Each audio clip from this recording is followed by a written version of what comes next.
Дорогой, ты уверен, что это сделал Томми? Сьюзан, не вмешивайся в дела мафии. У меня плохое предчувствие. Мы приехали, давай поговорим позже, хорошо?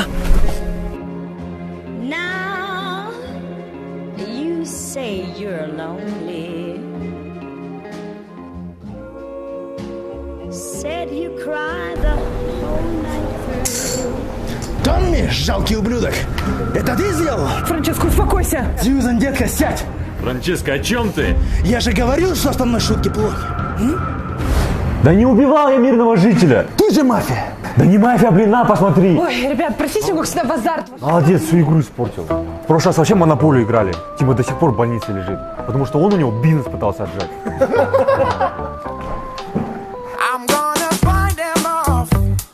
Сәлеметсіздер ме, құрметті студенттер, осы сабақтан кейін астына түсіп барлығымыз медсестраға барып қан тапсырамыз. Қашып кетпеңдер. Кешіріңіз апай, тапсыра алмаймын, мен инеден қорқамын. Ой, апай, мен де тапсырмаймын, мен сары аурумен ауырғам.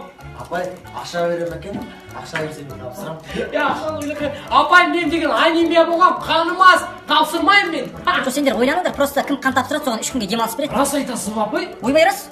Бүгінгі тақырып арифметикалық қолдану. Арифметикалық қолдану деп, А мен Б-ны қосқанда... Апай, бізде справка бар, давай.